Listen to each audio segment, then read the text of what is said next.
Our bond presentation segment for our August 7th bond proposal. At this time, I'm going to turn things over to our moderator, Mr. Gagini, and I'll be talking to you soon. Okay, thank you, Russ.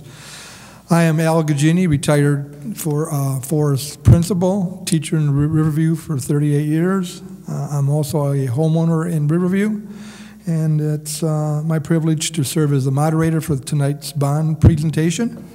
And at this time, before we begin, I would like everyone to introduce themselves, if our panel will be so kind. Okay, my name is Russell Bacall. I'm the superintendent of Riverview Schools. This is the second time that I've come to the voters for a bond proposal. The first time we attempted one in February since I have been here, so this is the follow-up version. And today we're going to be discussing the information that will be present for the August 7th ballot. Once again, we are back because our needs have not changed. We need to still address our facilities, and hopefully with the program, the way it's going to be presented this evening, we're going to have a clear understanding of what is needed, not only in our district, but how this bond proposal will address those needs. Thank you. Start with me.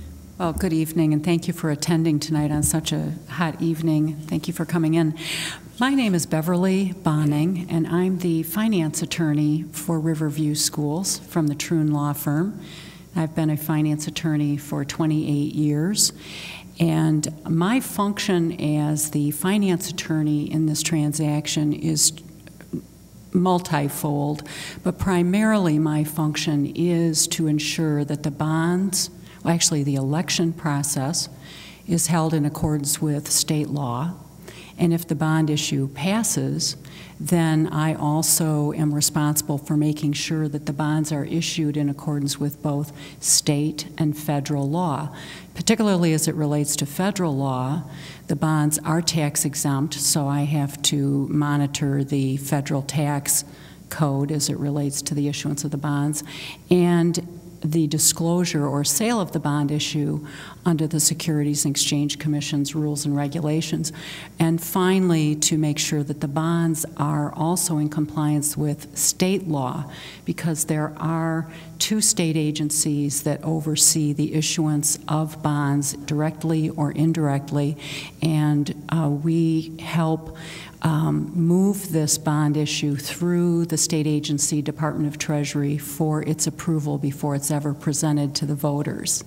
So that's my function primarily as bond counsel. Upon issuance of the bonds, our law firm issues a legal opinion upon which all the bond owners rely that essentially states several things, but primarily that the bonds are enforceable, lawfully issued in compliance with all federal and state law, and that the bonds are tax exempt.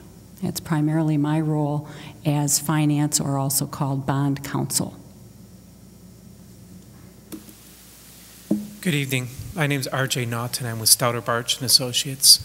Stouter Barch & Associates, we're financial advisors for the school district, and we assisted with the bond sizing, which is given the project amount, what the bond amount is, and also the millage projections, that the estimated millage that appears in the ballot, that's provided from millage projections that our firm prepared. And we also assist with the issuance of the bonds. We find a buyer for the bonds that's going to reoffer the bonds to the several bondholders. So as financial advisor, we estimate what the interest rates are and also the future taxable value of the community and the resulting millage estimates. My name is Dave Mielak. I'm the president of Mielak Associates Incorporated Architects. We're located in Northville. We've been involved in several successful bond issues as acting as the architect for the district. And in this particular case for Riverview, thus far we have done assessments of all of your buildings. We've walked through your buildings and assessed the architectural safety issues, mechanical systems, electrical systems, just to kind of get an understanding of at what state your buildings currently are in. And then we assess those needs with the community, with you, and with the board members in establishing the scope of work that we would be preparing for this bond issue. Hi, excuse me. Hi, my name is Jeff Hamilton. I'm with the George Out Company, the construction manager that assisted the design team and the district with the assessments. Our primary function is to, in the upfront piece, is to look at constructability issues, work with the design team and the owner to figure out ways to accomplish some of the tasks, because obviously with construction there is some, what do you want to call it? I guess it sometimes can be cumbersome to the staff and students while we're constructing. So we figure out ways to deal with the challenges to work on an occupied site. And then also we do all the budgeting to mirror up with the items of the architectural design team and then manage those dollars through the process. As part of that, we also look at how we're going to spend the money. We work with the financial consultants so that they can plan the financial draw schedule to accomplish the work, you know, as quickly and safely as possible, but yet in a cash flow prudent way so that the investments work a little bit in your favor. Jeff, I think you left out the most important thing, and that is the primary function of the construction manager is to make sure that there are a significant number of subcontractors invited to bid on a project, particularly at the local level. Yeah, I can add to that. Thank you. One of the things that we do, and you can tell I'm not really a marketing salesperson, so I stumble sometimes through these presentations. We do in every program that we work on, we do a local outreach. I know there's probably a number of community members that work in the construction industry, whether it be with a company or work for a company, and they're local taxpayers, whatnot. We always try and get as many locals as possible. There's a lot of pride when you bring in a lot of the local people. If they're constructing their kids' school, you know, maybe they're just delivering stone to the school for the pavement. You know, those kinds of things will go a long way. So it's something we absolutely do in every program that we work on, is try and engage the locals as much as possible. And speaking of that, Russ might have a slide in the presentation. We've done a little study because it's curious to us, the amount of local businesses that pick up some sort of activity. And what we see is, you know, in the case of your bond issue, it's anywhere from, there'll be 156 to 174 direct and indirect job impacts in the local community. And that's based on just like workers going to Subway to get a sub or something like that. You start adding all those up and you start bringing in a lot of local dollars that are, you know, receiving benefit from this. So I know I'm digressing a little bit, but I thought I'd tag on what Bev had said. So that's a little bit about us. We're your construction manager. Okay, as part of our agenda this evening, we are going to have a question and answer period. We have a number of foundational questions that we're going to ask our panel, and whomever feels the best qualified, just jump in there and answer the question. At this time, we also want to tell our audience we have some cards up here. If you'd like to write some questions down and feed those to me, I'll be more than happy to answer ask those questions as well. Okay. First question. Our district is 40% school of choice. We're going to do the PowerPoint first. I'm sorry. We're going to go through it so that... Oh, okay. I'm sorry. Then I didn't think it was working. Okay. That's okay. PowerPoint. Yeah, working or not, okay. I know that she'll be in with copies, and we can put those in, but I still think we need to go over the basic information first. So. You guys really have no need Russ, to would you switch. like us to talk about how... We can start with that. Oh, I get set up. Thank you. Well, I'm going to entertain you with a dull and boring conversation about how school bonds work in the state of Michigan and the process, because it's been a while since Riverview, I think since 1992, has had a bond issue. And I know that's a concept that is not put before the voters very often in this community. And I mentioned to Russ that I think it's helpful for community members to understand what a bond issue is and how it works. And it's just because this is what I do for a living, so I'm a bond geek and I enjoy the topic, but or else I wouldn't be doing this work. Let me start out by giving you a story that I think is particularly helpful to understand how municipal bonds work. And I'll speak directly about my experience. I was the first child in my family. I grew up in Oakland County. I was the first child in my family of 6 siblings to not go to a one-room schoolhouse. I know you're shocked by my age that I would have been the first one to not go to a one-room schoolhouse.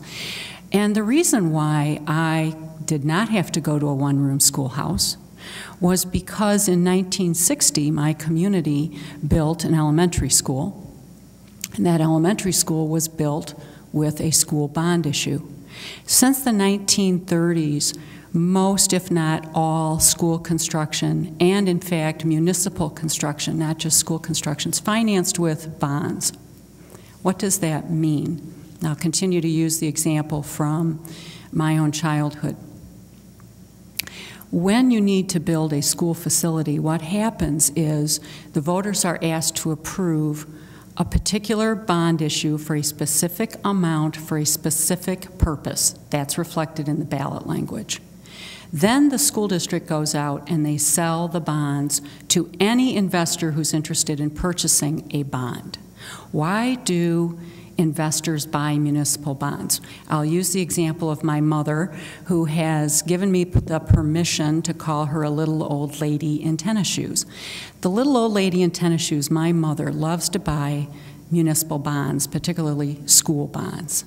The reason for that is when she purchases that bond and pays a certain dollar amount, that dollar amount then goes directly to the school district to build its building.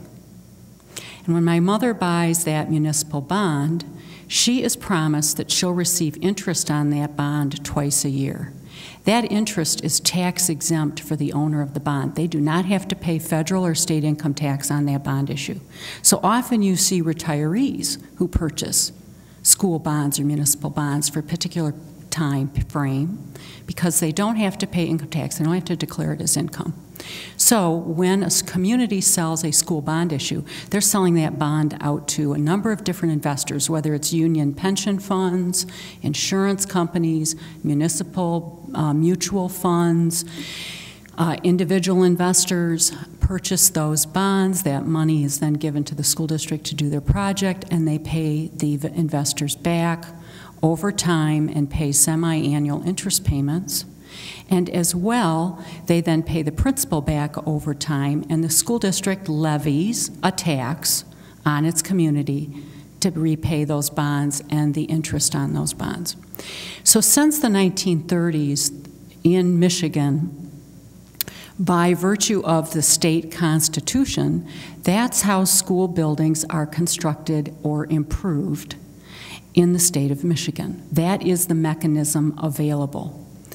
The other mechanisms that are possibly available are few and far between. I might also add that the state of Michigan really does not provide any subsidy or any type of state aid to pay or help pay for school construction in the state of Michigan. It is borne primarily by the local school district. So that's how a municipal bond issue works. In Michigan, state law strictly governs the expenditure of that bond money, and the bond money is audited on an annual basis to make sure that the bond money is not being used for unlawful purposes or being used for operating purposes.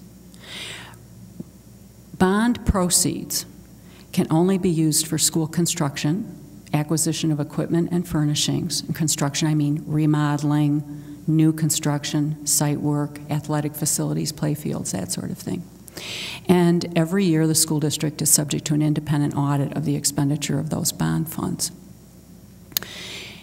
Regardless of an individual's political affiliation, I think that most people would agree that the health and safety and welfare of school children is the primary goal of a school district, in addition to educating the pupils to be ready to be fully participating citizens in their country. In order to protect the health, safety, and welfare of children in the state of Michigan, most school districts do municipal bonds and ask for permission to issue bonds to continue to upgrade their facilities. What you're seeing in the state of Michigan right now also, whether you like it or not, is some increasing management from the legislature on how they want education delivered, to their residents. And some of those requirements or mandates require school districts to also change their physical facilities to address those needs. In Riverview in particular, I think it's very difficult to have to make a decision about an increase in a tax when the focus so much in a community right now is on the economy and the tax burden that individuals and businesses bear. I think it's important to always remember that there are different taxes for different purposes. Some are federal taxes, some are state taxes, some are local taxes. And when you pay a federal or state tax and that money goes off to God knows where, spent by whatever bureaucrat is in his or her cubby, you lose a lot of control over the expenditure of those funds, right? When you pay a local tax, that tax goes directly back into the community, and there's a greater degree of control of outcome of the use of those local taxes than at the federal or state level. The debt millage used to pay these bonds is indeed a local tax. It is not a state or federal tax. So your ability to exercise your power as a voter and as a taxpayer in terms of the use of funds or the decision making is really very direct when you're talking about at the local level. I think that's an important point when you're talking about voted bonds. And with that, I'll just turn it over to RJ, oh, I forgot to say one important thing. When you're planning a bond issue, most school districts in the state of Michigan, when they're planning a bond issue, are required to go to the Department of Treasury. And I have the actual application here in my folder, my 1-inch application that went to the Department of Treasury for Riverview. The Department of Treasury has very strict requirements for the approval of a bond issue in the state of Michigan, a school bond issue. Those initial requirements were tightened up by the Engler administration. Whether you liked John Engler or not, I have to say that during his administration, he really made an effort to tighten up the requirements for approval of school bonds in the state of Michigan, to his credit. I'm one of those advocates who felt that it was important to tighten up those requirements, and he did so. They were further refined by the Granholm administration. So whenever a school district wants to have a voted bond issue in the state of Michigan and participate in the school bond loan fund program, they have to go through a thorough analysis of their project under strict state law and regulations and obtain approval. Some of those regulations have to do with making sure you're not overbuilding, that you're not underutilizing the building projects, that the cost of the project is within certain pre-approved square footage requirements. We have to do enrollment projections to make sure you're not overbuilding. They analyze the line item budget for the construction, building by building, project by project, and then they issue their approval or they deny approval. And in this case, we went through their 40-day process, and in Riverview, they issued their approval. They also look at the structure of the bond issue. And once they've looked at the structure of the bond issue, they issue their approval. And that also means that the state of Michigan puts their credit rating behind the bond issue when it's sold. So we went through the process, this vetting by the Department of Treasury, which I must say is a thorough, comprehensive process. Some of my clients like it, some don't. And this bond issue was approved by the Department of Treasury. And I don't want to dominate this conversation while we're trying to get this PowerPoint going, but I will ask RJ to briefly comment on what we have to do with the millage schedules to be able to get approval from the Department of Treasury. Sure. State qualified bonds are requirements as to how we project taxable value growth or future taxable value, and the resulting millage projections. In this case, as state qualified bonds, if the equivalent millage for state qualified bonds exceeds 7 mills, then the district could participate in the school bond loan fund program and levy less millage, 7 or more mills, and borrow the difference in what's needed by borrowing from the state and taking on loan with the state. And so that's the plan for this particular project. There is school bond loan fund participation projected, and the state has really conservative guidelines on how those projections are prepared at time of preliminary qualification and also at the time of final qualification, which is after we issue the bonds. As one thing that, getting back to the needs for bonds and why school districts issue bonds, is part of the infrastructure for this country is largely built on bonds, whether it's municipal bonds or school bonds, and that is more beneficial for the issuer, that is the city or the school district issuing the bonds, because the interest rates are very low. Since the bonds are exempt from federal and state tax to the bondholder, the interest rate on the bonds to the issuer is very low, which makes it very convenient to issue a bond and have a ready market for bondholders that are able to purchase those bonds, and the issuer benefits by having a very low interest rate. By the way, interest rates right now are very low, near all-time lows. So this couldn't be a better time to issue a bond given the interest rates. Just to reiterate what I mentioned earlier, after a successful election, we prepared to issue the bonds in the primary market. So we would issue them to a brokerage firm that in turn reissues the bonds or reoffers the bonds to many bondholders. So that brokerage firm would provide the money up front to the school district that will be deposited into a capital projects account to fund the project. And then every year that bond issue is outstanding, the school district levies a millage to cover the debt service on the bonds. And that debt service is reviewed each year based on the new taxable value.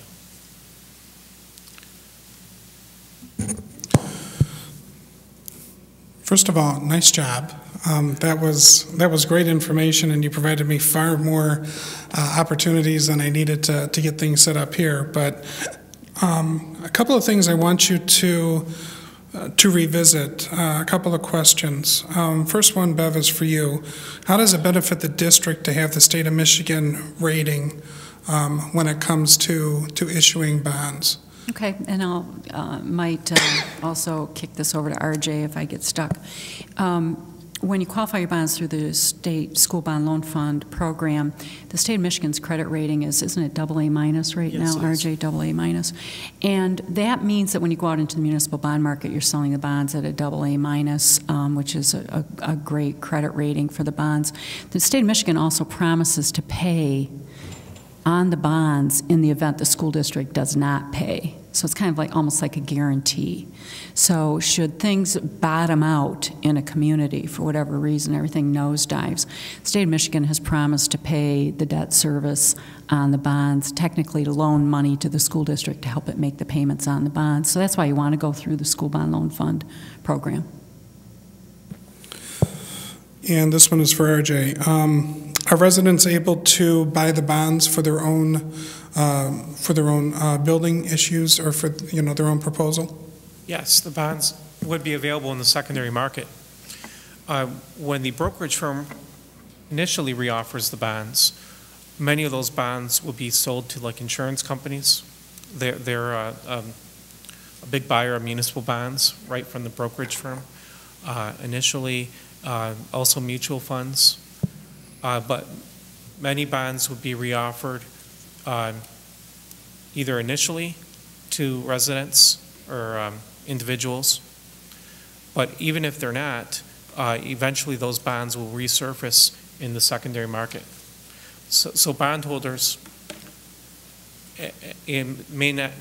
most bondholders don't hold bonds to maturity. So they're being sold and then they become available in the secondary market. My mother holds her bonds until maturity. So do I. Okay, I think now I'll go ahead and get started on part of the presentation for the PowerPoint so we can discuss a little more what the scope of work is for this project, and certainly as things come up, if the opportunity comes up for someone to make additional comments, I would certainly welcome those. The board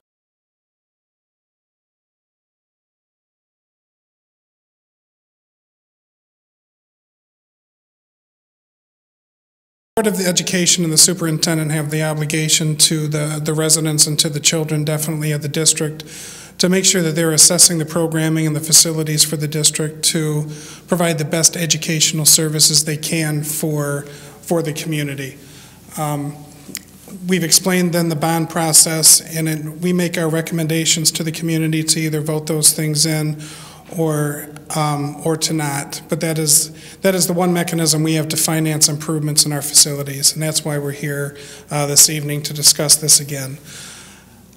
The assessment was done by obviously central office administrators, our buildings and grounds people, the architect, and our construction management team. They were the ones that really did the facility analysis and gave their recommendations up front, which is what then started to comprise the scope of work. What we were looking for is identifying and replacing any outdated facilities that can no longer maintain their function. We addressed some of those. Updating some of our other facilities to their fullest potential. Upgrading our technology, as was discussed in the presentation already, the mechanism in which we are being directed to present our education and our assessment is being changed, and it is being strongly influenced by the state. So we do need to keep up with the technology piece in order to maintain our function and our competency in our assessment and our teaching. And then definitely safety has already been addressed as well. So those are the things we're looking for.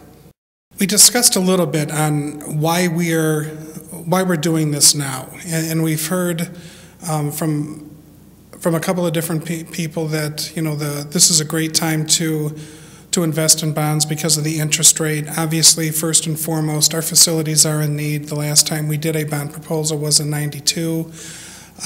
That's approaching our 20-year mark. Our buildings are in need now, so now is the time to do our assessment and come to the voters. Our security features are outdated.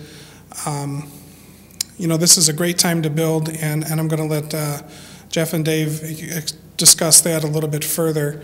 And once again, as I mentioned already, our educational needs are changing, and we have to keep up with our technology. So, Jeff, I'm going to let you go first to elaborate on that a little bit further as to why this is an opportune time to build in the state of Michigan and in this area. Yeah, as far as an opportune time to build, right now, because we are the construction market was rather hit hard. We are down quite a bit, but we are creeping back up slowly, which is a good thing. You know, my employees like it.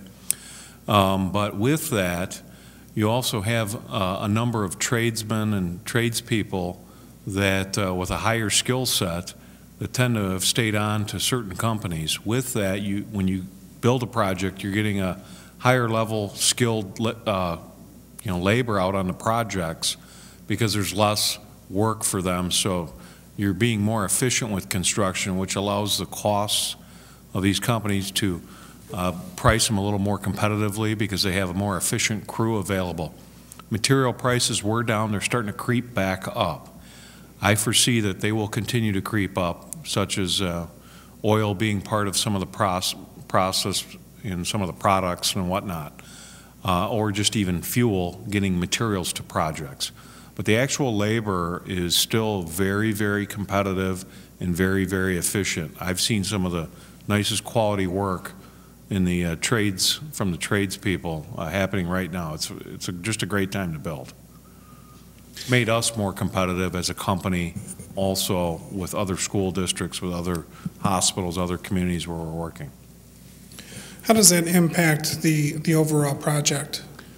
Well, when you get the higher quality worker, you're getting a better product in the end, and it's also going quicker.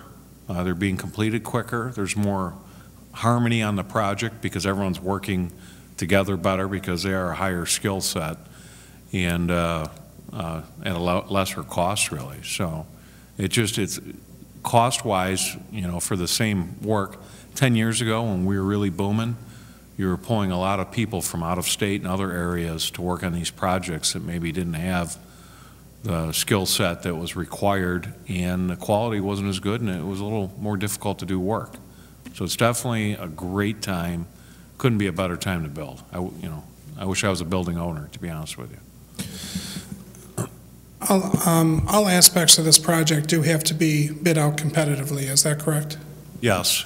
Per the state of Michigan, the bidding guidelines, it's required that we publicly bid and advertise all work that occurs. So it'll be out in the newspaper, it'll be on the website, it'll be on the state's website. Then, of course, as I mentioned earlier, we will do our local outreach program to educate local bidders on how they can participate. Because it is state mandated, being a public project, there are some guidelines that are a requirement to bidding. We want to make sure all the people understand those requirements, such as bonding over certain amounts, dollar amounts, things like that. So it's very important that we educate those bidders early enough so that they can go deal with those. Say they have to go to their insurance company to get a bond to be able to bid something. It's important for them to know those rules and requirements, and they're not ours. They're the state of Michigan's. We just have to abide by them. Okay, thank you. The ballot language for this proposal, and this is something that is obviously much easier to see, but this one is a $31.98 million proposal. We'll get to the scope of work a little bit later. This one, the language is going to be slightly different than what we have seen in February because we have a half year to collect on the millage. So our first number that we're going to see is a 2.51 mil increase, and that is for 2012. But then a more realistic expectation or a number is a 6.2 mil increase for beginning in 2013. Once again, the maximum number of years that the bonds can be outstanding is 30 years. And then the estimated simple average annual millage anticipated is an 8.83. And we'll certainly provide more information on how these compare to the last bond issue. Just as a point of reference, the last bond issue, similar language, I believe we had a 42 million bond project, and our mills for the first year instead of 6.2 was really a 7.2. So this is a full mill decrease from what we had anticipated last time. And in addition to that, the property values have a lot to do with those financial structures and making sure that this can be paid off in that 30-year time period. So we talked a little bit about the financing, so there's not much need to go back into that.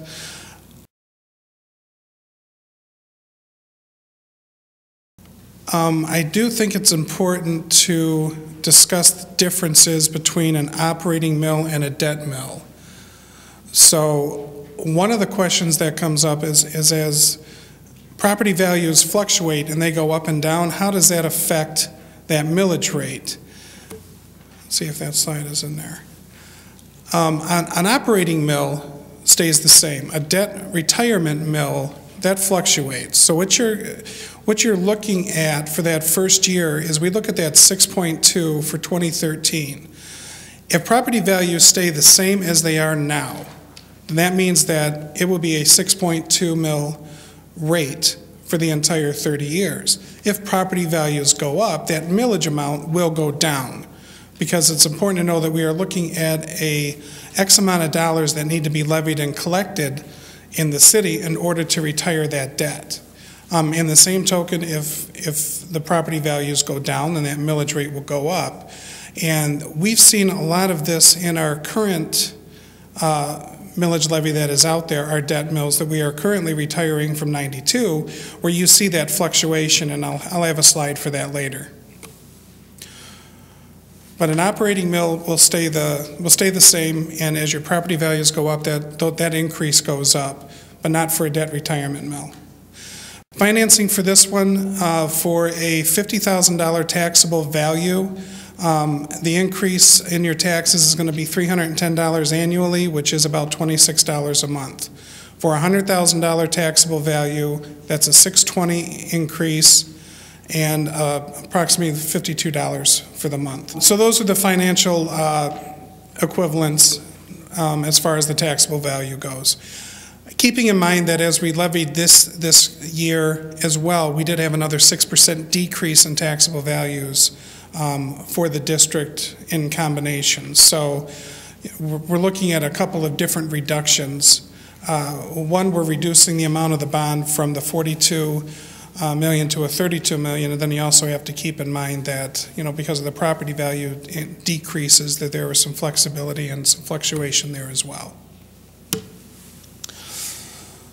And the next slide is the one I was talking about before with debt retirement levy. You can see that the original from '92 was a 3.8 levy, but that has gone all the way up to a 4.0 and all the way down to about a 2.55 over the past 7 years. So you will have that same fluctuation with this current debt retirement as well. The important thing to realize is a general rule of thumb, and this is the way I approach it. I know what my taxable value is. I look at the chart. I figure out what that increase is, and I'm pretty much committing myself to that increase. If my property values go up, I know the mill number will go down, but that dollar amount is going to stay pretty much the same. And that's a good model to follow from an individual person, but you have to also keep in mind that these things are done citywide. So, there are some protections for existing residents as far as the taxable value and how quickly it can increase over time. Okay, the scope of work for this project.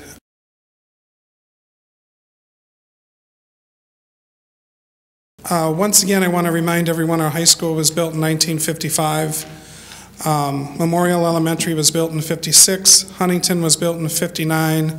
Seats was built in 1960, and Forest was built in 1973. So we are looking at very old buildings, and once again, these are buildings that when they were built, our parents, grandparents, whoever it was at the time, they made the decision to vote these things in so that we can have schools. You can see our 20-year trend as far as making sure that we either maintain or keep up or do what we need to do to keep our buildings functional. And take the '92 to 2012, we're back at that 20-year trend. Bev defined that very well earlier when she said, you know, each generation has their burden to bear as far as their community schools go. And we can certainly see that the generation in the 50s, you know, took care of their burden, as did the ones in the 70s. Not only was Forest built, but Downing Elementary was built at that same time, even though it's no longer in the district. We did what we needed to maintain functionality and update as much as we could in '92, and now we're in the same situation where we have to take care of that again. Just to do a little bit of a breakdown on some of the things that we're going to be getting. We discussed before that 20 years ago we put on 20-year roofs, and you know, obviously they're going to start to falter. If you take the roofing amounts that are needed, we're really looking at about $3 million out of the 32 that are needed for roofs. So you figure 10% of this bond issue is for roofing alone. Instructional technology, we're at a 1.2 mil, and then non-instructional technology and equipment is another 2.8 mil. A lot of that has to do with the categorization that is required for the state. We're looking at total upgrades in technology of 4 mil, or 4 million, I apologize. Which, once again, that's about 12% of what we're looking at. So we're up to about 22% of this in just technology and roofs already. Security entrances for the main entries, that's a nominal amount. I know that previously people were saying, well, you know, we don't need that. Well, we're not spending that much on it, and we do need it. The security at the main entrance and being able to lock down the rest of the building during the day is something that has been the norm in education settings and in schools for quite a while, and that's something that we need to make sure that we are adhering to. We're very open in our buildings, and we need to do something about that. The other security and safety upgrades, which include the phone systems, PA systems, egress lighting, the alarms, the fire system, security camera systems, those types of items, we're looking at another $500,000 throughout the district. And those are things that need to be adhered to as well. Things have changed. Security cameras are a big part of everything nowadays. I was watching the news last night, and even the pet supply place has security cameras that they were able to find someone that was shoplifting there. So, you know, it's not like this technology is cutting edge. It needs to be in our buildings, and we need to have those main entrances and those common areas under that type of supervision to make sure that we're protecting our kids.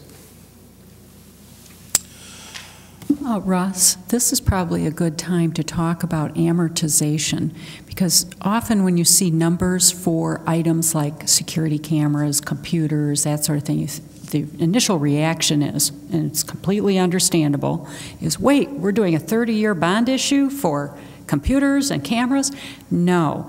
What we're required by state law to do is to make sure that within the time frame of the useful life of these items, you pay off the same amount in bonds.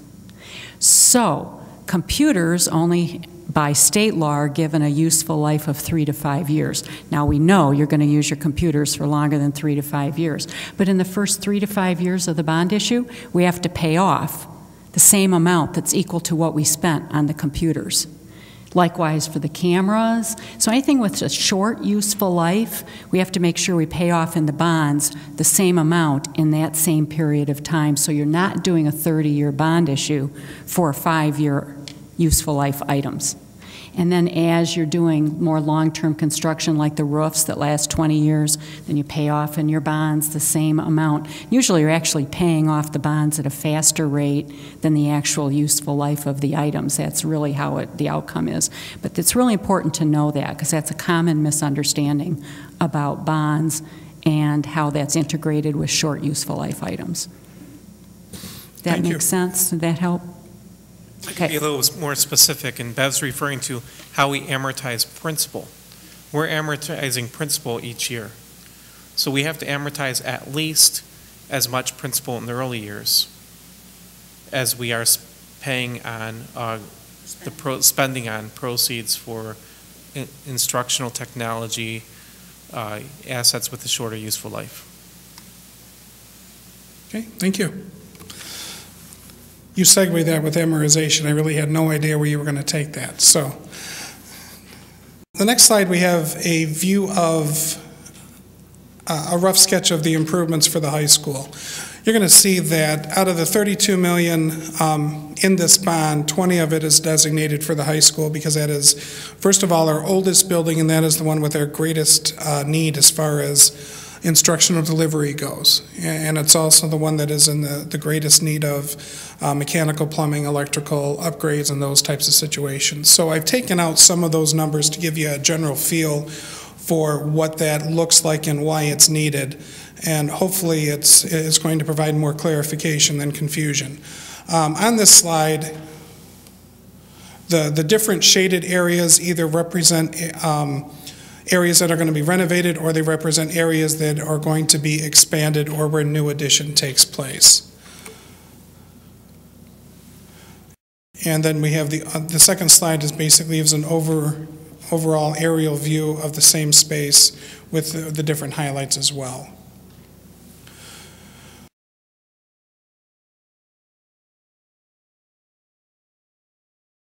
So what we're looking at the high school. Renovation of the existing two-story classroom wing. This is a small piece. There are other pieces that tie into it, but that looks to be like about a $1.34 million number. The February bond proposal really had the replacement of this two-story classroom wing, which was considerably more, and that one obviously did not go through, so we were looking for ways to work within our existing space and yet make it as functional for instructional delivery as we can. And there was some justification for originally going with replacing that entire wing, and you're going to see that when you get into all of these upgrades that you have to do for electrical and plumbing and restrooms to make them ADA compliant and stairwells because they're, it was built in the 50s and the standards were different back then, you can see where after enough of these things get added up, you just say, well, let's start all over. I think, in the long run, we'll spend a little more, but we'll be better off. And that was our first attempt, and that attempt did not go through. So now we're back to let's renovate the existing space we have and maintain the highest function that we can with that space. Relocating of the science labs is another $1.5 million. The computer labs are $300,000. The expansion of the cafeteria and kitchen area is a $2.6 million expansion, and the media center office area is a $1 million renovation, and we'll go over those in a little bit as to what that function is.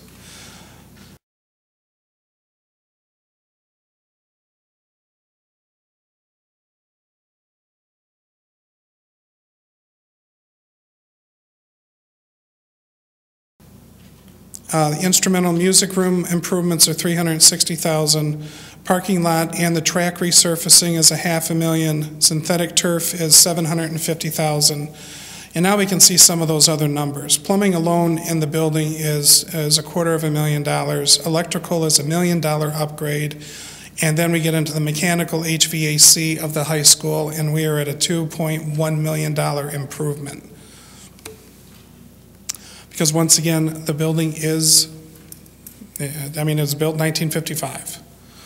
So we have a 67-year building there. And I hope I did that math right. I might add that all school construction is subject to the state school construction code. And so sometimes you might see numbers and think, well, this seems, compared to what your plumbing might be in your home.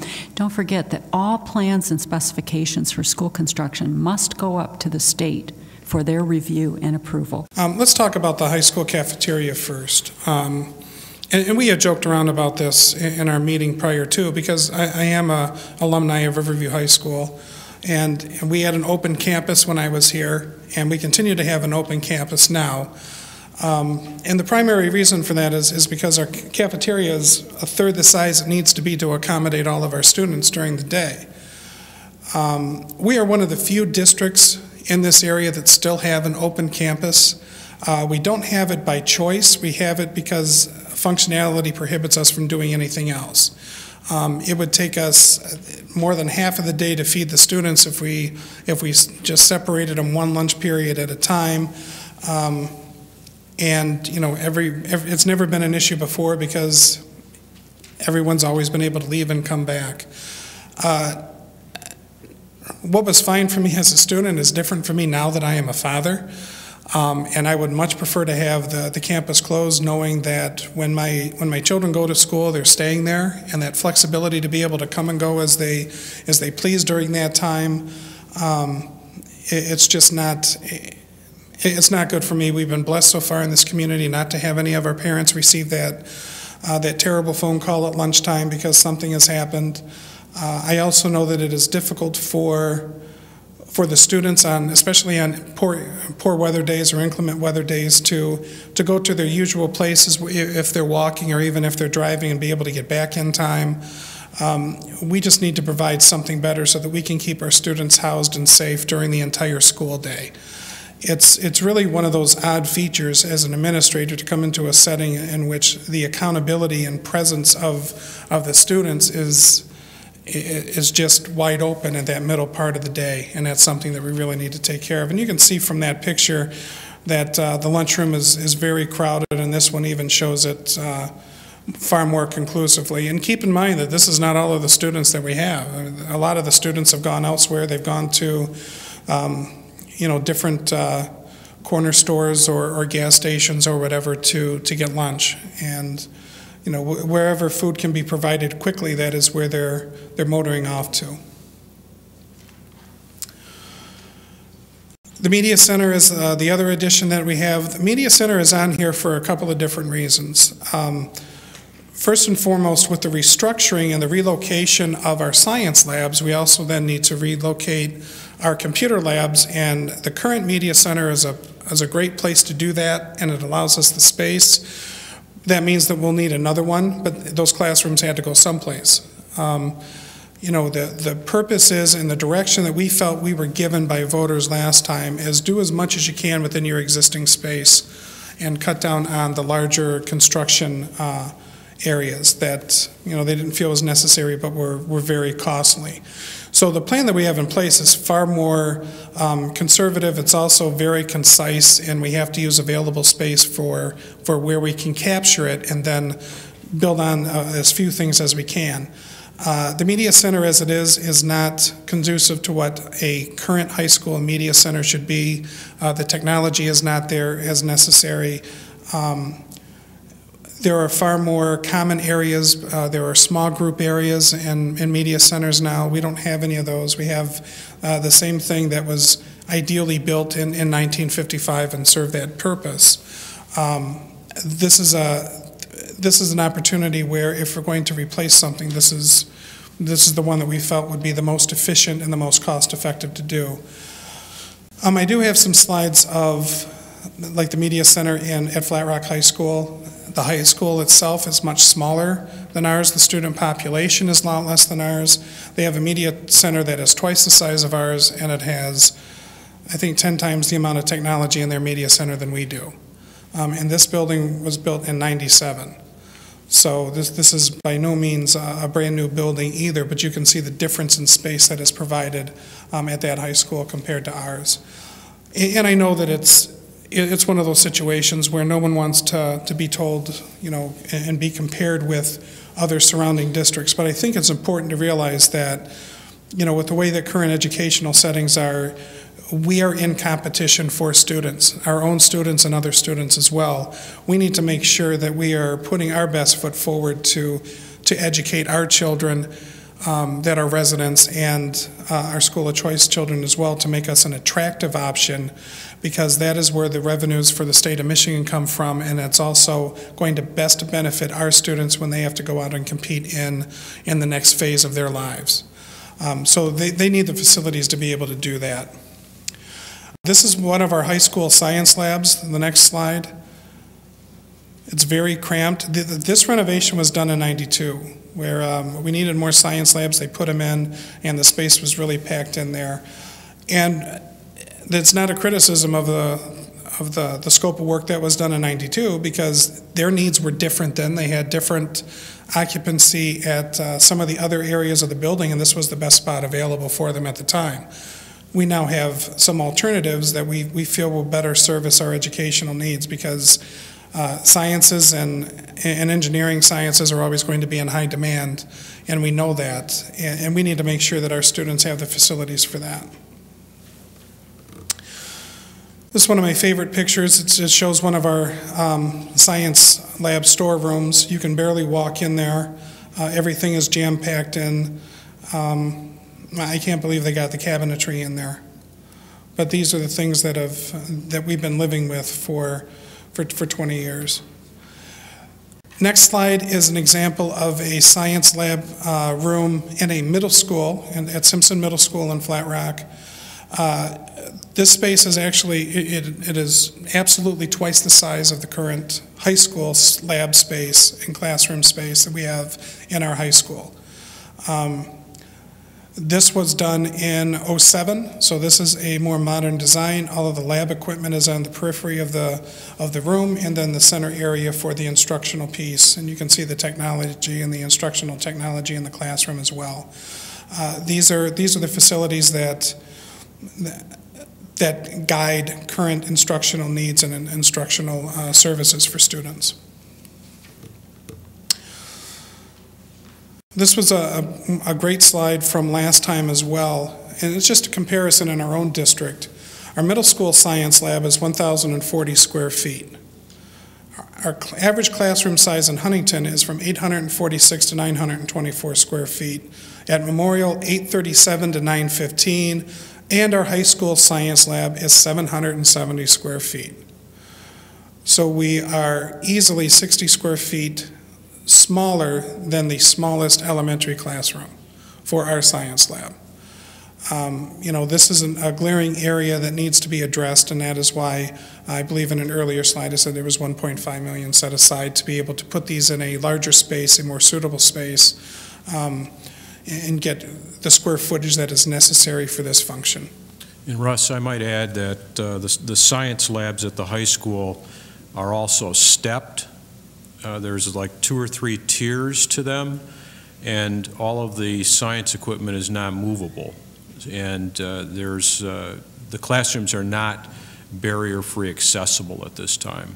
So that's one of the things while assessing these buildings we looked at seriously about relocating them and creating a different space for them to allow total accessibility to all portions of the classrooms.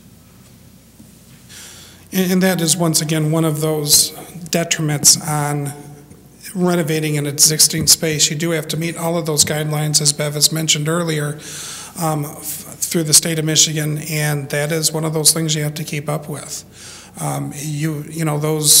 Once you begin construction in that area, you have to bring it up to code. And when you have those tiers, and they are stepped, they are not ramped, and they're not large enough to get ramped anyway, you have to come up with ADA compliance, and they are certainly not. And that is that's one of those added expenses where you have to spend a lot of money to get something like that done. But when you're finished, it's a far better setting for all of the students. And that's just part of the necessity of going about it this way. But that's a lot of the stuff you can avoid with the new construction that we have to make sure that it's manageable at this setting. Yes, thank you. The high school band room, I love this picture because I got it out of an old yearbook. It's the exact same as the band room now. It's the same size. We have far more kids in band. I'm pleased to say that I believe last count we're up to 80 in our marching band. They need a larger space. They need an acoustical space. They need to bump out the walls and be able to get that function in there. And that's one of the things that we have in place. This slide is the natural gas line that we have in the high school. This is currently inside the building. It's one of those other code things that needs to be addressed because this is not supposed to be inside the building. It's a high pressure gas line, and that's not where you want it. So that needs to be addressed as well. We do have some leakage in our roof already. We've taken a couple of pictures of that. As we mentioned, the roofs were put on 20 years ago. And there were 20-year roofs at the time, so that is something that needs to be addressed.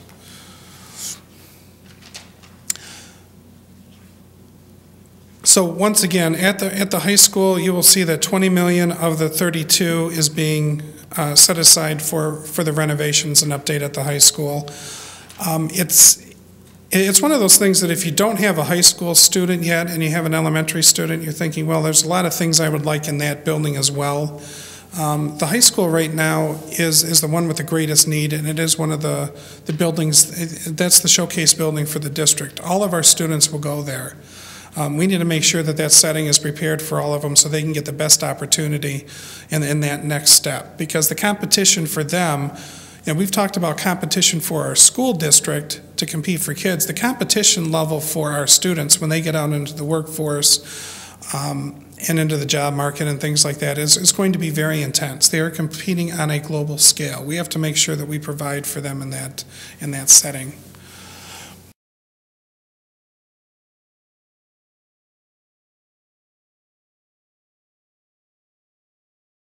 The middle school, that's the next largest building set of renovations that is going on. The median center improvements are about $200,000. Walkways are $20,000. The plumbing is $31,000. The electrical is $132,000. The renovation to the pool is $2.5 million. And those are the main ones that we had looked at for this bond issue. Fortunately, the building is very well built, and it was very well sized when it was built, which is very fortunate for the district. The media center there is the same as, the need is the same as it is for the high school. Technology is very important. We need to have wireless capability there. Students get information differently than they have in the past. They have access to information, so it's the other things that they need to be able to work on. The electrical needs in that building and Huntington as well, when we get to it, are far more significant than I was aware of, but that's why you bring in outside people to take a look at it. I'm going to address it even though it hasn't come up much in the discussion. The $2.5 million for the renovation of the Seats pool, something needs to be done with it.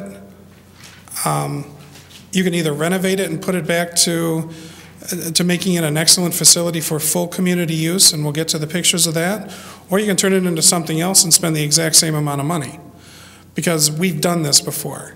I've been a part of that where a pool has been renovated and turned into other things, and the dollar amount is the same. So the recommendation is that we take care of this pool so that the community will have one, the district will have one. This is the one that is the most cost-effective to do the renovation on.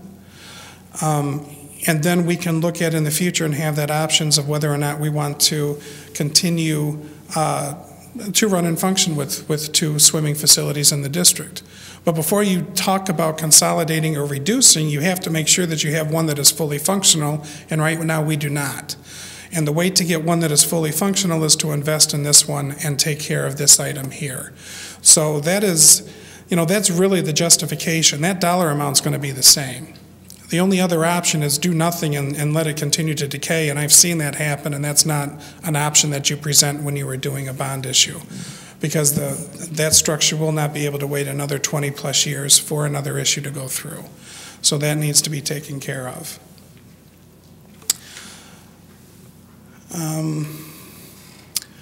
I do have some pictures of a similar pool construction that was done. This one is at Carlson High School.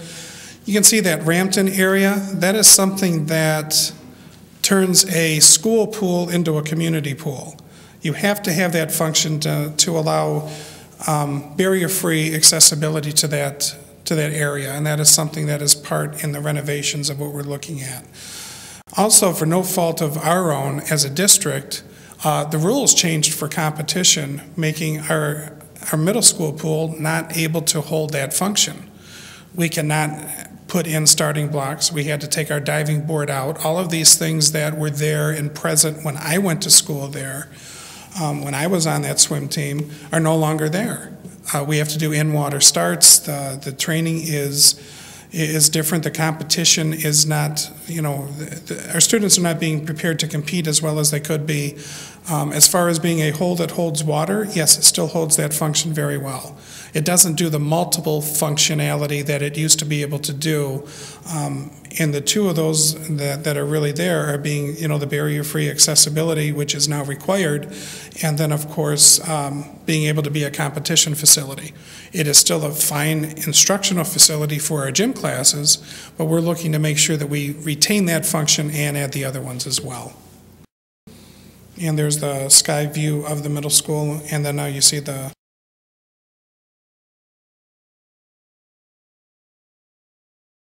footprint and rendering in the different tinted areas of where the work will be done.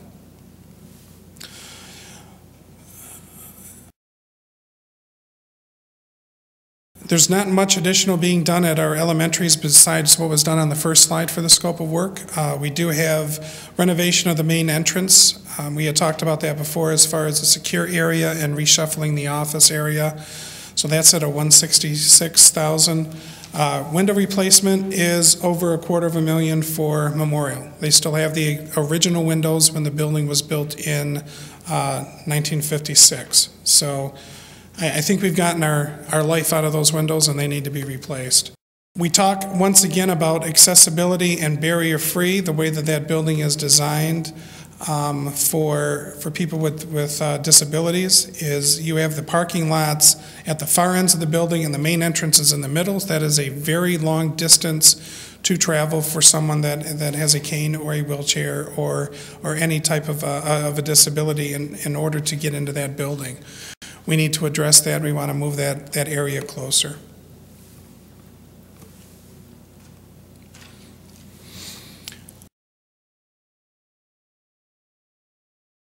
Huntington, we have $140,000 in electrical work that needs to be done, and window replacement there is close to $340,000 because those are the original windows as well.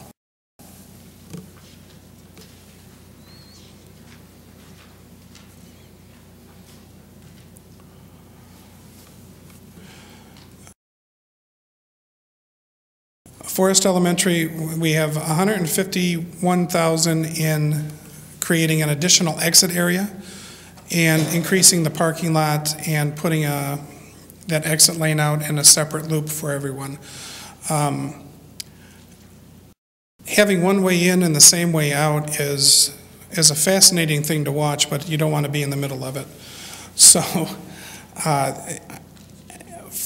I see this as a relatively simple fix, and it's something that needs to be addressed. That is, we need to alleviate that traffic flow issue there. And the boilers need to be replaced at Forest, and that's another $140,000. So we made sure that those items were placed in as well. Just a simple slide, the bond distribution overall. You can see from this pie chart that over 67% or 62% of this, I can try to do the math real quick. It's about 62% is going for the high school and for the instructional pieces that are there. The next big chunk out of that is for the middle school, and we address that issue as well. You can then see that we have three very same size pieces of the pie, and that's for the elementaries to get the necessary upgrades that they need. And then finally you have that smallest, thinnest section is for the synthetic field and for the track. And we didn't discuss that much up to this point, but it's important to realize that when we talk about putting a synthetic surface on the athletic field and for the football and soccer, this is necessary for a consolidation piece. Right now that field is at 178% capacity for use, which totally explains the condition that it's in. It's not for lack of trying from our maintenance people, trying to keep that field looking as good as it is, but ideally we need to either have two fields that can take the beating, and then we have to do all of the maintenance work on one, or we can consolidate that into one field, put in the investment, and save the money over time. And that's really, once again, what we are hoping to accomplish with this. I don't want to be the person that has to tell certain teams that they cannot play on that field. This is a community field. It's a community resource. If it's available, people should be able to be able to compete on that surface and to practice on that surface. The bottom line is it's more expensive for us to maintain 2 fields with the appropriate amount of wear or upkeep and safety than it is for us to do 1 synthetic track. And that is the one piece that was that needs to be emphasized, and I'm sure it's going to come up in discussion as we continue. So that takes care of the presentation piece. Once again, I want to apologize for this not being able to be seen on the PowerPoint overhead. We will take care of that for the next viewing piece. But beyond that, I think it's time for some audience questions, and we will go from there. So I'm going to take my seat back up front, and I'm going to turn it back over to Mr. Eugenie. Thank you. Okay. Thank you, Mr. McCall. Okay, at this time, we're going to have a number of questions. Our panel, please jump in when you see fit. I'm going to start with a number of foundational questions that I know are questions that are in the minds of many of our viewers and our people that are here this evening. And so the first question would be, our district is currently at 40% school of choice. Why should we pay to update buildings for these students? Who'd like to address that one?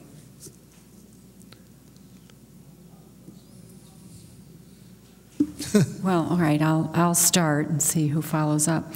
For those of you who are unfamiliar with schools of choice, it was a proposal that came out of the John Engler administration in the mid-1990s that basically, it essentially almost erased school district boundaries. And now your boundaries are statewide, essentially, to be able to accept students from other school districts. Those children from other communities who attend as schools of choice bring with them a foundation allowance, the full foundation allowance for that child to that school district. So it's not unusual to see schools of choice children attending other school facilities. Having been a school attorney for 28 years, I will, and our law firm has on retainer almost 500 school districts. I think the latest count was 475 or something. So we're very familiar with what we see statewide, and there are a significant number of schools of choice children moving between boundaries. I characterize it as a good problem when you have schools of choice children. When you have that number of schools of choice children, there are trade-offs, and the trade-off is that by having schools of choice children, you're able to keep many of your school buildings open. The trade-off is that when you have schools of choice children and they're bringing a foundation allowance with them, there is a component there of potentially having those students become residential students. I can speak for my own school district that has a high percentage of schools of choice children, that oftentimes those families then become residents and purchase homes within the community. So they do not, when they bring a foundation allowance, it does not have with it a component in the foundation allowance to pay debt. It's for operating purposes. So when you improve your school facilities, you're improving your school facilities for all children in that school district. That is true, but those improvements need to be made regardless of whether that child is schools of choice or a resident pupil. The improvement, the roof, roofs, the parking lots, the security systems are all driven to help maintain your buildings in the condition in which you would expect in your community, regardless of the description of the child and whether they're schools of choice or residential. There's something I did want to add about the security piece, Russ, that I didn't want to interrupt you again. And I talked to Dave Milak about this. One of the things we forget about 9/11, that I have to remind myself about 9/11 as it relates to security, is that after 9/11, the federal government came out with recommendations for public school facilities, specifically for public school facilities, as to what kind of security you should have in your facilities. And that also results in the changes in entryways and security cameras, because it's just the new reality. And the new reality is that security has moved up the list in terms of school improvements. And also the other new reality is schools of choice. That state law is not going to change anytime soon. They're not going to close boundaries of school districts. This new reality is actually not so new. It's from the mid-1990s. That's my response to schools of choice. If anybody has anything to add. Yeah, I was going to add one thing. Working with the numerous districts that we work with around southeastern Michigan, one thing that we've seen the schools of choice benefit districts is it allows, if you have enough students, to offer a special class, something particular. Because if you didn't have those additional students, you might not be able to offer because you couldn't have a full class, thus having that teacher or whatever. So that's just something we've seen outside of Riverview. I'm not fully, I don't know your full operations, but I do know that's benefited other communities with allowing those, say, special type of classes you may not be able to offer certain students. And if you have a high percentage of schools of choice, this is based upon my experience statewide, if you have a high percentage of schools of choice children, it's also a reflection of the quality of the school district. Oftentimes, a high percentage means that there's something about your school district that is attractive to other people. Likewise, in my own school district, high percentage of schools of choice, it can be a source of conversation in our community. But fortunately, it's created an opportunity for our community to embrace people who value the educational system that we're providing, and the children follow. Okay, next question. There's actually two parts to this question. How much money does each student bring into the district? And what kind of economic impact would Riverview Community Schools have if we didn't have the school of choice? Well, each student brings in the full foundation allowance, whether it's a out-of-district student or a in-district student. So I believe we're at $7,800 per student. And where that impacts us is that if we take out 40% of our student population, we're taking out 40% of our operating budget. Our operating budget is about $23 million, so that would be a reduction of almost $9.25 million. That would affect our programming. That would affect. That would greatly affect our staffing. That would affect our all of the offerings that we would be able to set forth. In addition to that, it's always important to remind everyone that if we take out 40% of the students, we had $20 million in high school renovations. You still have a high school that you're going to need for the remaining 60. That reality and that obligation doesn't go away. And I've lived here a long time, so I remember back in the 80s when the discussion has come up about closing schools, and and I've lived here when this current building was closed as a school and then was eventually turned into City Hall. That was a difficult decision to make in this community. Forest was closed for a little over 2 years, and then it was reopened again. So you look at that impact. If we don't have 40% of our students, I don't need 2 of my buildings. Now, we couldn't close Forest back then. Why would we close it now when we have the mechanism to actually fund it? Back in the 80s, we didn't have, it was all local. We didn't have a school of choice option, and yet the community still fought very vigorously to keep that open. I don't think that the community has changed enough to where we can say, okay, well, let's close a couple of buildings and see how that impacts us. And the 2 buildings that would most likely be closed would be Forest and Memorial. I don't see that going over well at all. It's just not a feasible discussion. If we couldn't do it before when we didn't have the money, how are we going to do it now when we can justify that we do have the money? The operating expenses are paid for by the students that come here. We have an attractive academic setting and an educational program that brings people in, we should be doing what we can to enhance that and not to push that away. The economic impact would be very significant. We would see drastic reductions in our programming academically, and the number of students in our arts programs, in our athletic programs. I'm not so sure that we would like what was left over. And it's not something that can be done overnight anyway. It's something that would have to be done gradually, because we have an obligation to the students that are here, regardless of their address. As Bev pointed out early on, these district boundaries were erased in the 90s. Whether we choose to accept that reality or not, it's already been done. Now it doesn't make sense for us to cut off our nose to spite our face for something that we just realized happened when it really happened 20-some years ago, or almost 20 years ago. I'm a resident and I don't have kids in the schools. Why should I support this bond? Who's going to answer? Okay, I don't want to hog up the microphone, but we really covered this in the presentation. I believe I quoted Bev from earlier saying that each generation bears their burden for the educational needs of the students.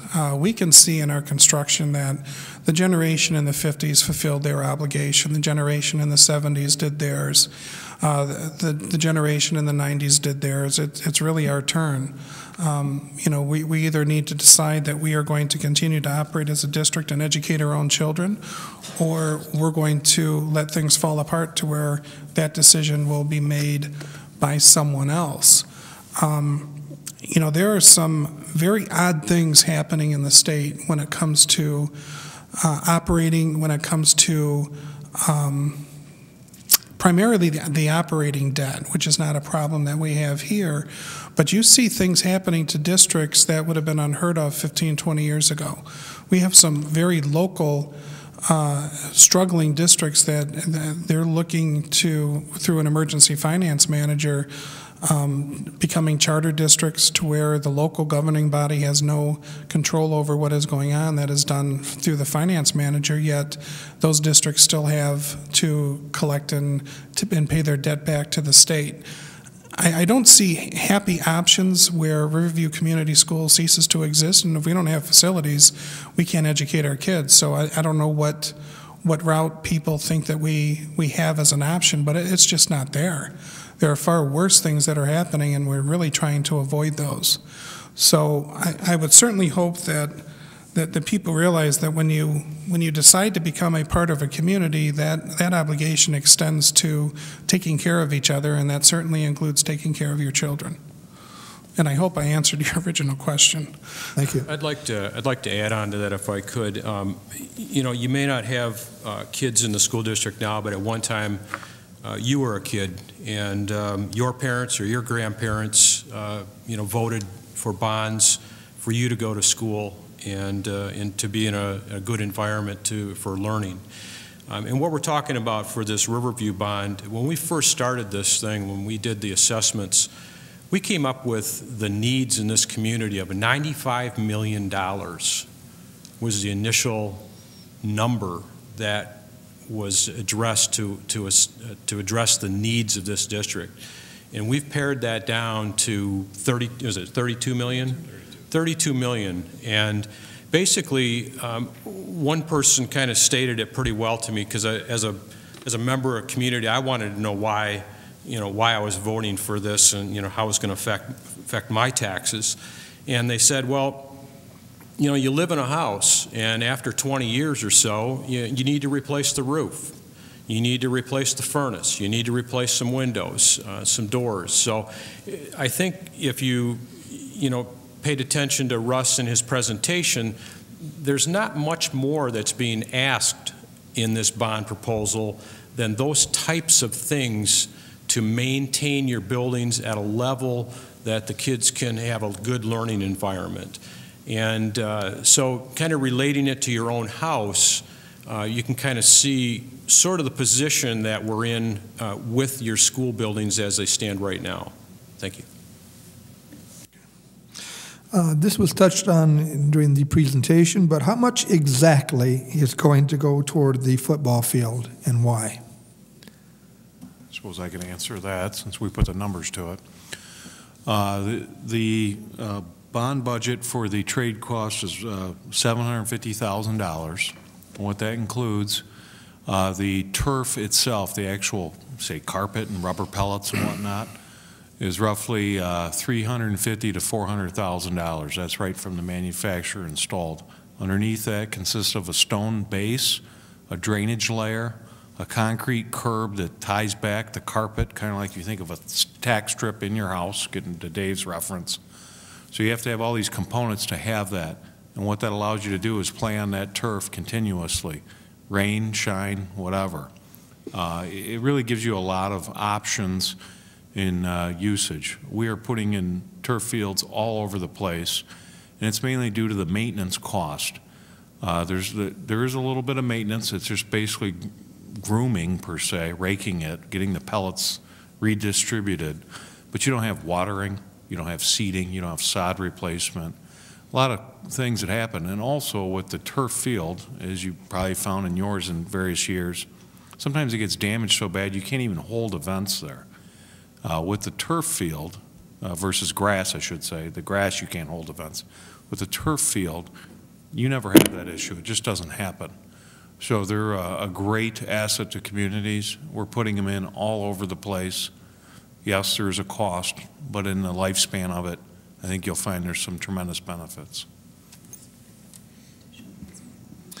Have discipline problems increased because of the school of choice students? No, one of the things that we do in the school of choice applications, and this is something that we're allowed by the state, is you can go back 2 years and take a look at the applicant's discipline records. So you can certainly exclude based on that. So those, you're able to weed those out. So the answer to that is no. Okay. And I think we know the answer to this one. Does bond money supply teacher salaries? No, as you notice, the ballot language itself references that the bond monies may not be used for teacher salaries or operating expenses. And I mentioned the audit that the district must do. And when they do that audit, that independent audit, by an independent auditing firm, they also have to confirm that competitive bidding was done for the project, which is very important because you're required to award to the lowest responsible bidder under state law. And finally, under the revised school code, it's in the 1800s section, I can't remember the exact citation, but under the revised school code, it's also a felony to misuse bond proceeds. So our school clients are very conscientious about the use of bond proceeds. Again, that was an amendment to the school code during the Engler administration, one that I personally welcomed, thought it was a good addition, not the felony, but the restrictions and the auditing requirements. I think the felony is a little bit of overkill, but nevertheless, it's there. In what ways would having a closed campus improve Riverview Community High School? Okay, I think I touched on this in the presentation. It's really for the safety and security of the students that are going to the high school, and it's also definitely for the peace of mind of the parents and the community. It's also very disruptive when, for the surrounding areas, when every day at lunchtime you have a massive group of students walking to one establishment or another. There's always that voice of concern, and I've gotten those phone calls from people that live on those streets. You know, it's a large number of students walking back and forth. You know, there's some complaints about litter or noise or whatever the situation is, and you know, it's just a lot quieter for the surrounding areas, and it's certainly better for our peace of mind to be able to close off that, to close campus and to be able to accommodate the needs of our students. How soon would we see improvements if this bond passes? I'll first mention the federal tax law. Under federal tax law, a school district is required to spend and reasonably expect to spend 85% of the bond proceeds within 3 years. with that note, since we would be the ones constructing the projects, as soon as Dave could get something drawn. No, actually, in reality, how we've envisioned the bond, talking with Dave and some of the staff, whatnot, we would try and break out some projects that you'd see some physical improvements by the spring, in the starting of the spring, because there is some design time that's required, a lot of further detailed investigation beyond what was done for the assessment piece. And those would be built into the design documents. We'd go out for the bid process, the competitive bid process, right into construction. Obviously, we have to look at how we can construct the various components around your operations, because what we do not want to do is impact those operations. There will be some slight impacts, but we want to minimize those. We're always trying to gear a lot of construction around the downtimes, such as the summer months, whatnot.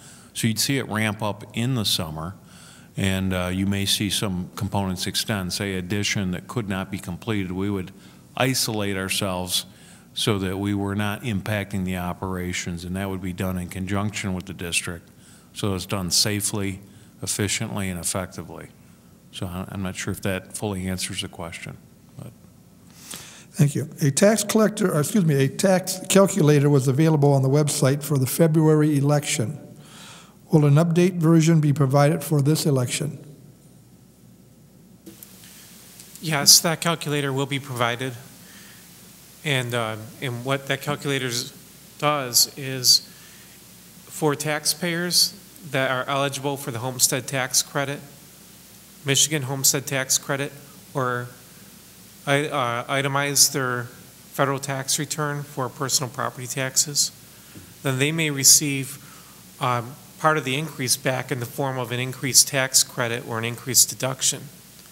So that essentially they get part of that increase back in the way of a tax benefit.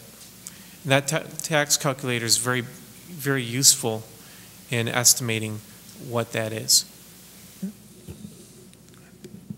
And that will be posted on the district website probably Monday. Okay, at this time now we're going to leave the foundational questions, and we're going to hopefully answer some questions that were asked by our audience who have braved that heat out there and have stuck through the entire presentation. So at this time I'd like to ask some of their questions.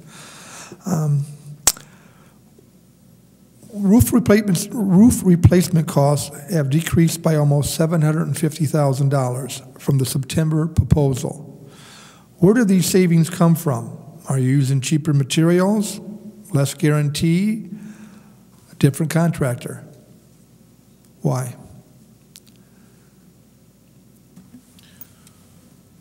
On the roof piece, I know we did scale back some of the scope, the actual square footage of roofing for replacement. That was part of bringing the dollars down. The cost, as far as unit cost, that's the same. It hasn't been bid yet, so there are no contractors involved. That will be publicly bid to numerous contractors when that goes out. So it was really, as far as the planning stages, it was reduced back in square footage. Dave, I don't know if you. Yeah, I think to add to that, definitely the quality of the roofing has not changed at all, because it hasn't even been spec'd and wasn't originally.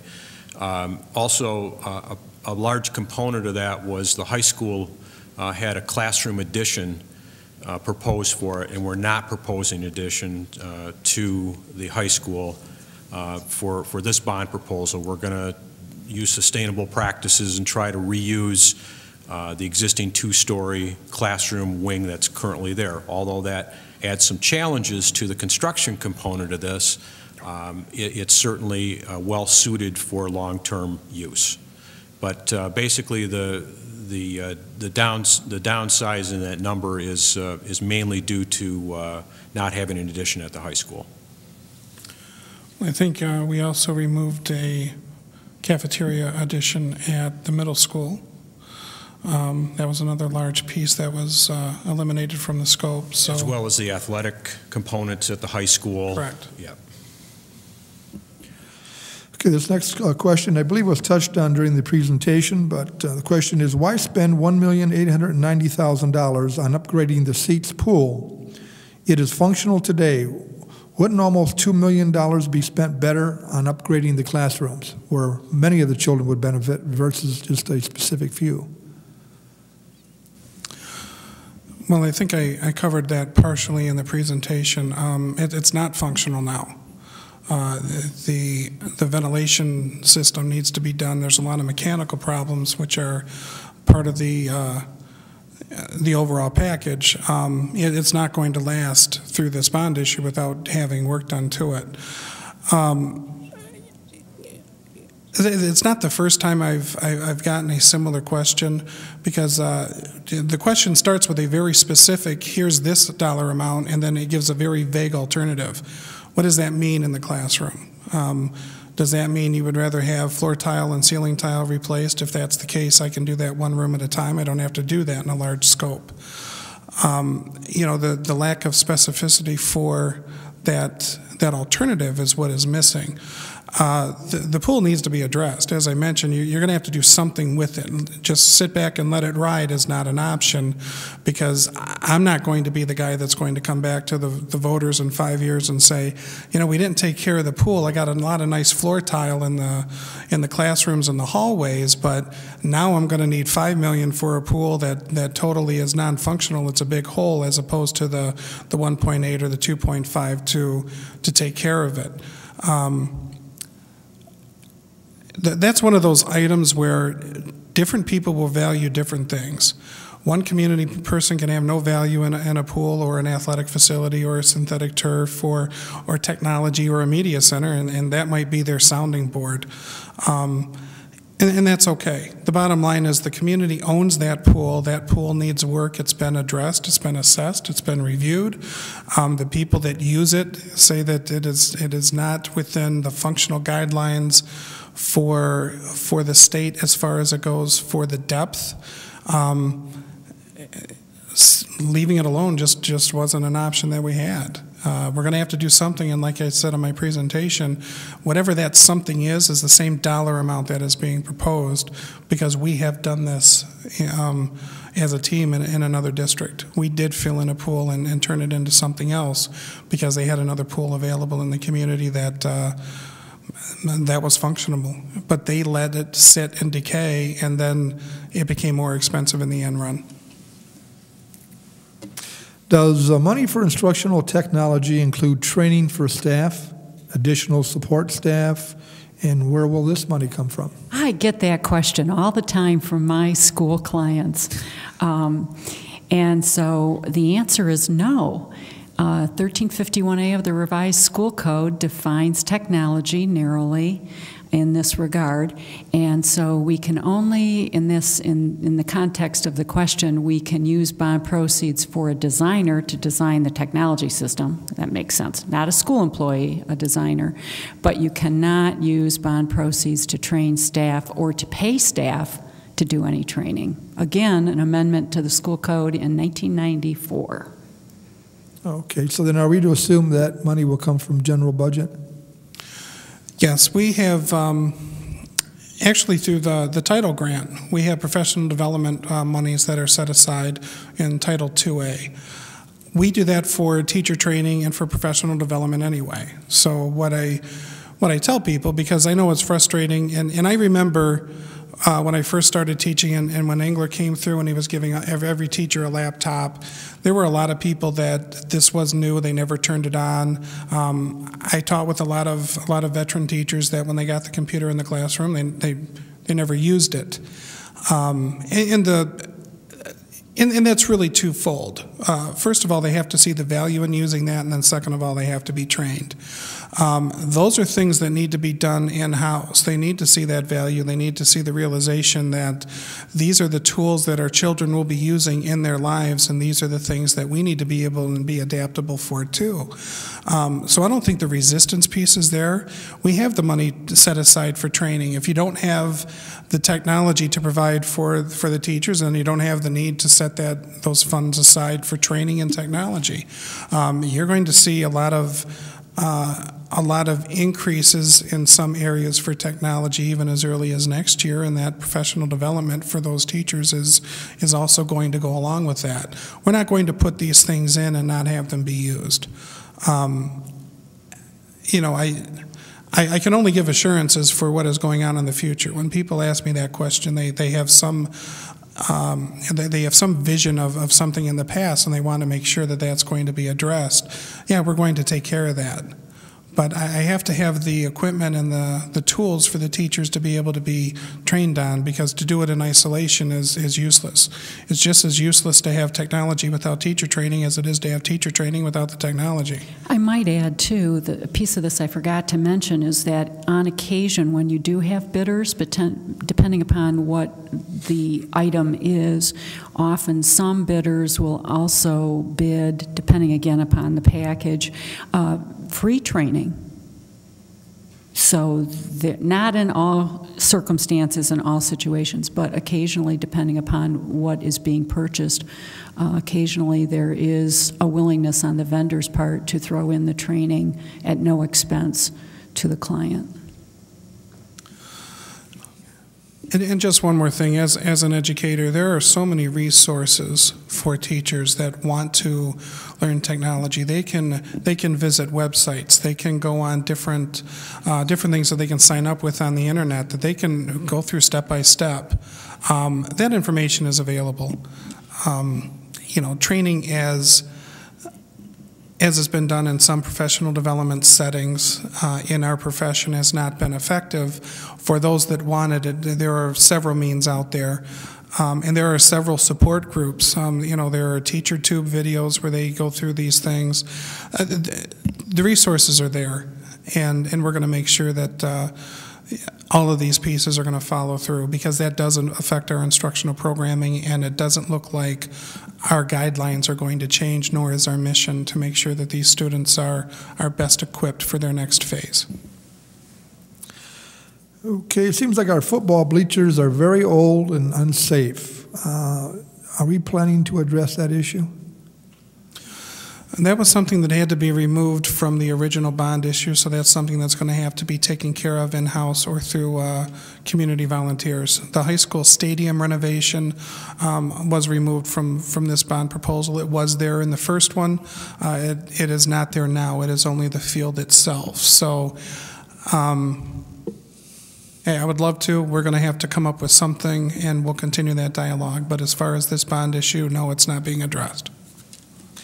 I have wireless internet access in my house and at work. Does our district have wireless access for our students? I'm sorry, could you repeat that? This individual is telling us that they have wireless internet access in their home and at work. Do we have that for our students here in Riverview? Consistently, no. But that is something that we're looking to address in the very near future. We do know what the price is for the high school and the middle school. We are aware that that is something in the direction we want to go to. And it's an interesting question. For example, at Memorial Elementary, we have all of our computers are on a cart. They're laptops for the different classrooms. And those carts come with their own wireless setup, so that the computers will communicate to that cart, and they have wireless service for that area. As far as building-wide, no, that's definitely a direction that we have discussed, and we're looking to find the best possible way to do that, and that is one of the examples that we are addressing in this bond issue, and it was also in the previous one. Having our high school not only be wireless to pick up a signal, but to be able to handle the amount of frequent users is another thing. When you're dealing with a high school of close to 1,000, not to mention the instructional staff and everyone else, you have to make sure that you provide enough capability to handle that kind of traffic. Using your home router for 1 or 2, 3 people's access isn't quite going to cut it. So we do have those things priced, and it is something that we know that we have to address in one way or another. There have been rumors and even signs in yards that say that this bond is a bailout. Is this true or false? I'm not sure I understand what is meant by bailout, because this bond issue is being used for capital infrastructure, you know, the brick and mortar, the furnishings, the equipment, the technology, the site work, and it cannot be used for operating expenses. And I go back to my previous answer on the audit issue. That audit, I didn't mention, that audit's filed with the Department of Treasury. And what the Department of Treasury does is they look at the audit and blow off the dust on the Treasury application we submitted prior to the election and compare the two to make sure that the school districts used the bond proceeds for what they said they would use the proceeds for. So I'm not sure what bailout means, but no, it's not a bailout. It's a bond issue to improve school facilities. You know, I think we mentioned earlier in the presentation, I know Bev made it in her comments, unless you went to a one-room schoolhouse, this has been the way that we've operated, and the infrastructure of our country has been built from. So there's nothing new or different here. You know, I mean, these are our facilities. They're our responsibility, and we're either going to do what we need to uphold them, or we're going to watch them fall apart and watch our community do the same. So I just don't see how it can be categorized that way. That's our operating expenses through Proposal A have been taken care of differently, and we are required by law to have a balanced budget. The board must approve one every June, and we're not a deficit district, so I don't see how that can be construed that way. Next question, will our property values improve if we pass the bond issue? Let me look in my crystal ball or check my tarot cards, or that's why nobody took that question. Or do the Ouija board. Or check tea leaves. I'll believe it or not, an attorney's going to answer a question with one sentence. As your schools go, so do your property values. I'll leave it at that. All right. Now, this next question has definitely been touched on, but perhaps further clarification might help. If the value of my home increases, will I pay more taxes for this bond, or will the total amount I pay stay at the same initial amount? Great question.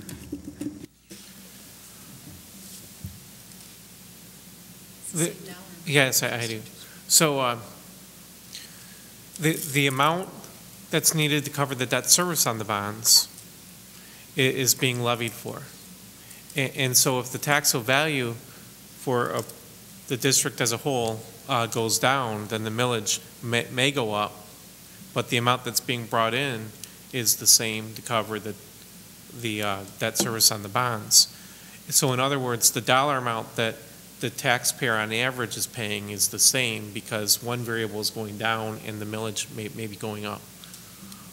Now, if the school district is participating in the school bond loan fund program, then under the current rules, then the millage is set.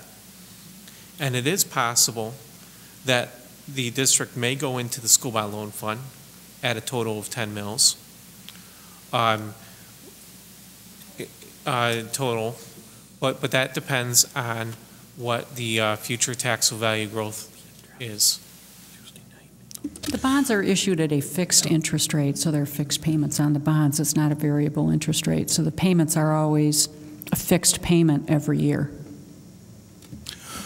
It's also a difficult question to answer, and that's why everyone is hesitant, because we don't repay these individually. We repay them as a district.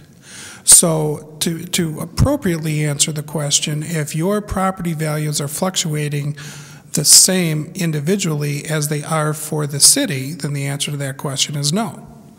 You're going to pay whatever that amount is, and that is why we spell it out that way. You can anticipate X amount of dollars per year to repay that, and as other things fluctuate, that's going to be your dollar amount. You can't say that with 100% guarantee, because we don't do these things individually. We do them as a district. So once again, if your fluctuation matches the district's fluctuation, then your dollar amount will change. And it will, I mean, will not change. The millage rate will, but the dollar amount will not. It's certainly going to be very close. You're not going to notice a specific difference. And just to go back to, I showed you that slide for the past 7 years of our current debt amount that we've been paying off since '92. I've never received a call from anyone that says, hey, you know what, I noticed that my taxes are different based on my debt mills fluctuating, and yet every one of our debt mills is fluctuated. That's because that dollar amount that you're being taxed is a very small area of change for debt retirement mills. Operating mills, they're different. Whatever your operating mill is, if your property values go up, that number will go up. If the property values go down, that number goes down. And that's one of the statements I made back in February that some people didn't take very well. If you do a comparison dollar amount between the taxes that you've paid between now and 2008, you're going to see that because the operating mills, your property values have decreased, your operating mills have also decreased, so your taxes went down. So, you know, I brought that to people's attention, and it didn't go over very well, that you're paying less in taxes probably than you did in '08, and now this is a way for you to take that money and invest it back into your infrastructure for the district. Okay. The superintendent's corner has a posting on the website that states that under the heading, why we don't have the proper number of students in our AP classes, there was a figure that we spent about $9,000 per student per year. If we're taking in less than that per year, are you saying that we're deficit spending for students that are in the AP classes?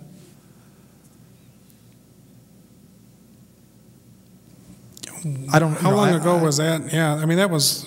Ask that question again. Let me try to answer that, because I have not updated anything. Said the superintendent's corner on a posting stated that under the headline, why we don't have the proper number of students in our AP classes.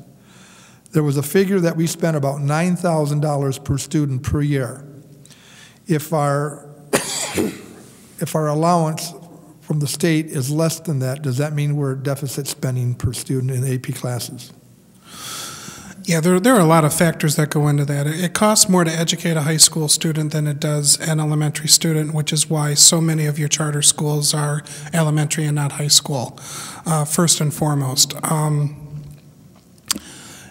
The amount, all I can think about right now is that is probably taken off of one of our previous audit statements that list what we spend per pupil, and at that time, we were getting more per pupil in foundation. If we're going to be specific about AP classes, those are generally smaller in class size, which means that offset is balanced through another course in the schedule someplace. So when we build a budget, we look at it from everything and not in isolation of one class here or there. A lot of that is also then dependent, and it's a reflection of why our class sizes have gone up. If we have to spend X amount per classroom to educate the children, and they're bringing in less because the state has been cutting us, then we have to incorporate more students into that room to offset that cost. I would be more than happy to meet with the person that wrote that question and be able to look at that, you know, when I have everything in front of me as well. I think that was that's a very isolated question that I can't really give an appropriate answer to. Okay. This person may be making a statement that she read or he read that the new classroom wing was removed from the bond issue in the high school. Is that true? The new classroom wing was removed? Yes. Yes. Okay. We were going to replace the current two-story wing with another one on the first issue, and now we are doing a renovation of that space as opposed to a replacement. Okay. I think we've covered basically all of our questions here this evening. I thought I'd like to thank the panel. You did an excellent job. Thank you. And at this time, I do believe we are going to conclude. Okay. Just in closing, I want to thank everyone for coming out tonight, and I want to thank you for your patience while we were trying to get through our technical problems. I want to commend everyone. The questions were fantastic. It's nice to have an attentive group and to have pointed questions that certainly pertain to this issue. I want to thank my fellow panel members here. It's a lot easier to have other people share the burden of going over all of this information. I hope that you can see the complexity of what is being asked of the community. This is not something that we threw together in 5 minutes and said, okay, let's go see if the taxpayers want to give up money. We've done a lot of work, and a lot of time has been spent to make sure that we are addressing the educational needs of our students. I think we can see that, going on our 20-year cycle, we are once again due, and this is what we feel is the best proposal now, given all of our parameters from the community and from the response from the first bond issue, that this is the direction we need to go, where we can still address our needs and also make sure that we are respecting the public's wishes on the funding parameters that are set forward for us. So I want to thank everyone once again. If you have any further questions about this, please feel free to contact me in my office or via email. I'll be more than happy to answer those in any way I can, and I'm sure that this will not be the only format that we will have for open dialogue. So I want to thank everyone for being an excellent audience, and once again thank the panel for assisting me and making the drive out here. So thank you. And thank you, Mr. Gagini, for being our moderator this evening.